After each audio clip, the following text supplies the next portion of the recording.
सिद्धार्थ को जब ये पता चला कि अनिकेत को कुछ भी याद नहीं है, तो सिद्धार्थ मायूस हो गया था। उसको ऐसा एहसास हो रहा था कि जैसे उसका यहाँ तक आना व्यर्थ हो गया हो। उसके बगल में बैठा गुल्लू भी यही सोच रहा था। कुछ देर तक वो लोग बैठे ये सब सोचते रहे। उसके बाद सिद्धार्थ उठा और वहां बैठे अनिकेत की ओर देखते हुए अनिकेत से खुद को उस जगह पर ले जाने के लिए कह दिया था जहां पर अनिकेत ने देवयानी का एक्सीडेंट किया था। चूंकि देवयानी के लिए अनिकेत और पृथ्वीराज भी बहुत परेशान थे, क्योंकि अनिकेत की जो पहले हालत थी वो उन्हें अब तक डरा रही थी।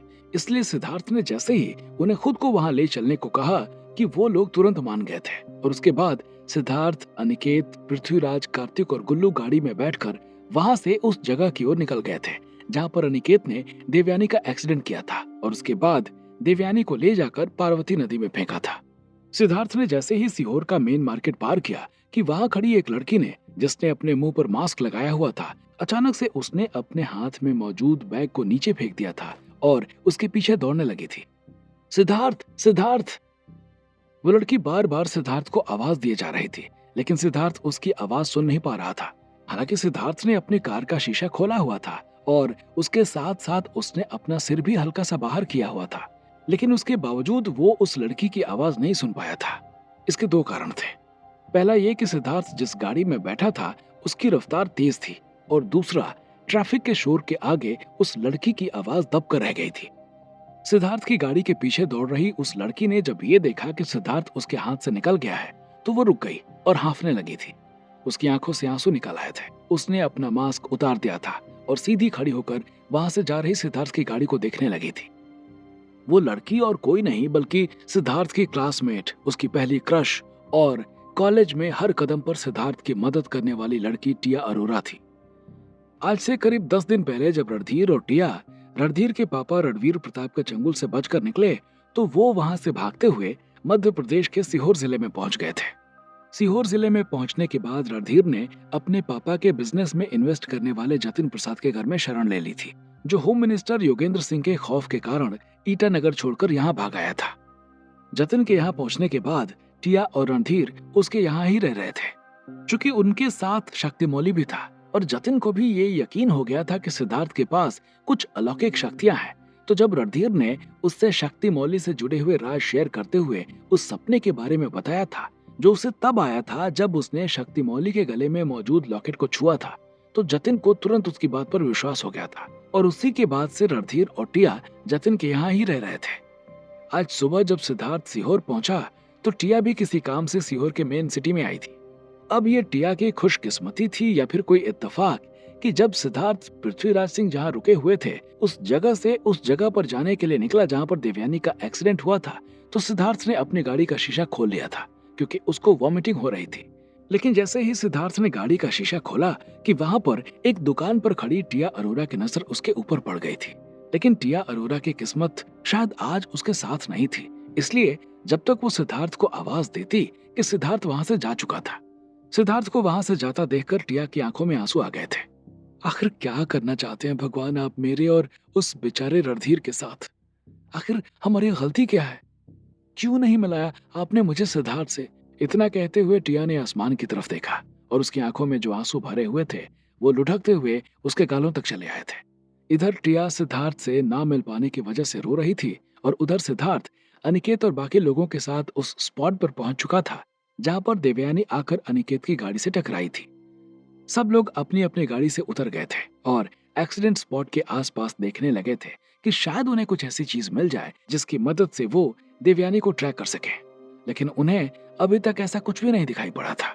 आपको क्या लगता है कि यहाँ कुछ ऐसा मिलेगा जो हमारी मदद कर सके? अनिकेत ने अपने पास खड़े सिद्धार्थ की ओर देखते हुए कहा। अनिकेत को उस रात का अभी तक अपराध बोध था। अगर उसने उस रात देवयानी को पार्वती नदी में फेंका ना होता तो शायद आज देवयानी जिंदा होती।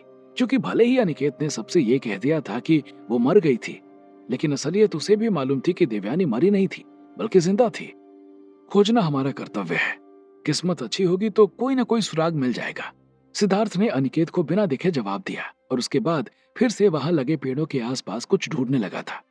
बाकी सब लोग तो केवल नीचे तलाश कर रहे थे, लेकिन सिद्धार्थ और गुल्लू पेड़ों के ऊपर की तरफ भी देख रहे थे, क्योंकि ये बात सिर्फ उन्हें मालूम थी कि देवयानी किसी दूसरे ग्रह से आई हुई है। इधर सिद्धार्थ और बाकी लोग वहां जंगल में तलाश कर रहे थे कि उन्हें देवयानी के बारे में कुछ पता चल जाए, और उधर दूसरी तरफ ईटानगर पुलिस उन दोनों लोगों को तलाश कर रही थी जिन्होंने रात में एक पुलिस वाले को धक्का दिया था। उस सिपाही ने बाकायदा उनके स्केच बनवा लिए थे।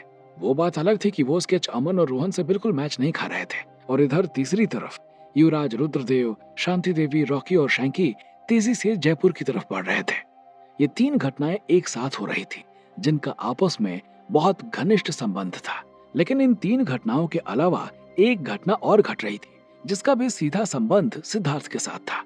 इंद्रनगर का पूरा राज्य तो एक बुलबुले में कैद था, लेकिन वो कोना जहां पर महान मां निवास करती थी, वो कोना अभी भी आजाद था और वहां पर काफी लोग इकट्ठा थे। ये लोग और कोई नहीं बल्कि इंद्रनगर की जनता में से वो लोग थे जिनको वर्तमान राज परिवार से नफरत थी। महान मां ऐसे लोगों को इकट्ठा करके एक सेना का निर्माण कर रही थी ताकि अगर कोई आपात स्थिति आ भी जाए तो वो राज परिवार का मुकाबला इन लोगों के साथ कर सके। तो आप सब तैयार हैं इस राज्य की अखंडता और प्रभुता की रक्षा के लिए? महान मां ने जोरदार आवाज में कहा और उन लोगों ने हाँ कहते हुए जवाब दिया। उनके हाँ कहते ही महान मां के चेहरे पर एक मुस्कान छा गई थी और उस मुस्कान के साथ साथ उसकी आंखों में एक चमक भी दिखाई देने लगी थी। इधर इंद्रनगर में तो महान मां के चेहरे पर एक चमक दिखाई दे रही थी, लेकिन देवयानी के बारे में पता लगाने की कोशिश कर रहे सिद्धार्थ समेत बाकी लोगों का मुंह लटका हुआ था। सबसे ज्यादा परेशान तो सिद्धार्थ और गुल्लू थे। वो कई 100 किलोमीटर का सफर करके यहाँ आए थे कि शायद उन्हें ऐसा कोई सुराग मिल जाए जिसकी मदद से वो देवयानी को ढूंढ ले। लेकिन सुराग मिलना तो दूर, उन्हें सुराग मिलने का भी सुराग नहीं मिला था। सिद्धार्थ समेत बाकी लोग इधर उधर ढूंढते हुए जब थक गए तो वो सब बाहर आकर सड़क पर खड़े हो गए थे। चूंकि पृथ्वीराज सिंह के बाहर होने की वजह से वहां आने जाने वाले लोग रुककर सेल्फी और वीडियो बनाने लगे थे, इसलिए उस भीड़ से बचने के लिए पृथ्वीराज सिंह वहां से निकल गए थे, जबकि सिद्धार्थ समेत बाकी लोग वहीं रुके रह गए थे। करीब 20 मिनट के बाद अब हमें क्या करना है? सड़क के किनारे लगे बेंच के ऊपर बैठे सोच में डूबे सिद्धार्थ के कानों में गुल्लू की आवाज सुनाई पड़ी। पता नहीं, मुझे तो कुछ समझ में नहीं आ रहा है कि क्या किया जाए, सिद्धार्थ ने गुल्लू से कहा और उसके बाद इधर उधर देखने लगा था। वो कार्तिक को ढूंढ रहा था। तभी उसे कार्तिक थोड़ी दूर पर खड़ा हुआ दिखाई पड़ा और जब सिद्धार्थ की नजर कार्तिक के ऊपर पड़ी तो उसने आवाज देकर कार्तिक को बुला लिया था। क्या हुआ सिद्धार्थ? कार्तिक ने सिद्धार्थ के पास आते हुए कहा। मैं अब जयपुर वापस जाना चाहता हूँ, तो प्लीज मेरे लिए गाड़ी अरेंज करा दो, सिद्धार्थ ने कार्तिक से कहा। अचानक से? सिद्धार्थ की बात सुनकर कार्तिक ने उससे कहा, हाँ, मैं जिस काम के लिए आया था वो काम हुआ ही नहीं, तो अब यहाँ रुककर कोई फायदा नहीं है, सिद्धार्थ ने कार्तिक की ओर देखते हुए कहा। और उसकी बात सुनकर कार्तिक ने में सिर हिला दिया था। उसके बाद एक पॉज लेकर कार्तिक ने सिद्धार्थ से कहा, सिद्धार्थ भाई, नाराज ना हो तो एक बात पूछूं? पूछो, सिद्धार्थ ने कार्तिक की ओर देखते हुए कहा। तुम यहाँ सच में देवयानी को ढूंढने आए थे या इसके पीछे का रीजन कुछ और है? कार्तिक ने सिद्धार्थ की ओर देखते हुए सवाल किया और उसके बाद आगे बोला, अगर ना बताना चाहो तो कोई जबरदस्ती नहीं है। नहीं नहीं, ऐसी बात नहीं है, मैं सच में देवयानी को ही ढूंढने आया था, सिद्धार्थ ने कार्तिक को जवाब देते हुए कहा। अनिकेत के लिए? कार्तिक ने अगला सवाल दागा। नहीं, अपने लिए, कार्तिक ने सिद्धार्थ को जवाब दिया। क्योंकि कार्तिक को भी सिद्धार्थ की शक्तियों के बारे में पता था, यहाँ तक कि सिद्धार्थ ने कार्तिक की दादी को भी ठीक किया था। इसलिए जब कार्तिक ने उससे देवयानी के बारे में सवाल किया तो उसने कार्तिक से कुछ भी छुपाना ठीक नहीं समझा। अपने लिए मतलब?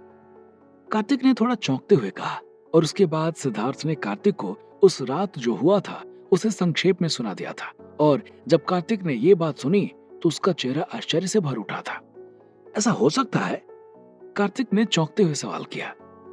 ऐसा हो नहीं सकता है, ऐसा हुआ है भाई।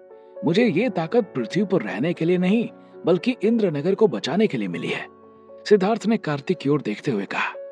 अभी वो दोनों बात कर ही रहे थे कि तभी उन दोनों को बात करते हुए देखकर अनिकेत भी उनकी तरफ चला आया था। अनिकेत को वहां आया देखकर कार्तिक और सिद्धार्थ दोनों चुप हो गए थे। क्या हुआ? उन दोनों को अचानक से चुप होता देखकर अनिकेत ने सवाल किया। कुछ नहीं, सिद्धार्थ जयपुर जाने को बोल रहा है, इसलिए हम उसी के बारे में बात कर रहे हैं, कार्तिक ने अनिकेत की ओर देखते हुए कहा। अरे इतनी जल्दी? आज ही आए हो भाई और आज ही जाने की बात कर रहे हो? 1-2 दिन रुको फिर चले जाना, अनिकेत ने सिद्धार्थ की ओर देखते हुए कहा। हाँ, मैं भी यही कह रहा था। कार्तिक ने अनिकेत और सिद्धार्थ की ओर बारी बारी से देखते हुए कहा। नहीं अनिकेत भाई, मैं रुक नहीं सकता, वरना मैं जरूर रुक जाता। पिताजी की तबीयत बहुत खराब है। उसके साथ साथ मुझे जयपुर में और भी जरूरी काम है, इसलिए मेरा जाना जरूरी है। सिद्धार्थ ने अनिकेत के कंधे पर हाथ रखते हुए कहा। उसके इतना कहने के बाद अनिकेत ने फिर से सिद्धार्थ से रिक्वेस्ट करनी शुरू कर दी थी।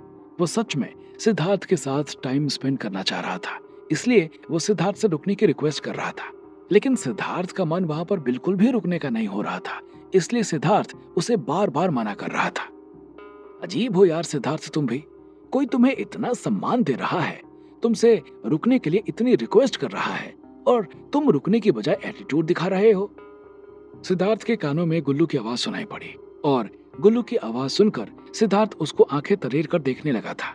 सिद्धार्थ गुल्लू को आंखें तरेर कर देखने के बाद कुछ कहने जा ही रहा था कि इतनी देर में उसे सामने से एक ट्रक आता हुआ दिखाई दिया, और सिद्धार्थ की नजर अनायास ही उस ट्रक के ऊपर चली गई थी। जब वो ट्रक सिद्धार्थ के पास पहुंचा तो सिद्धार्थ को उस ट्रक की तरफ एक खिंचाव महसूस होने लगा था, और तभी वो ट्रक सिद्धार्थ के बगल से गुजर गया था। और जब सिद्धार्थ की नजर उस ट्रक के अंदर बैठे हुए लोगों पर पड़ी तो उसको समझ में आ गया था कि उसके साथ ऐसा क्यों हो रहा है।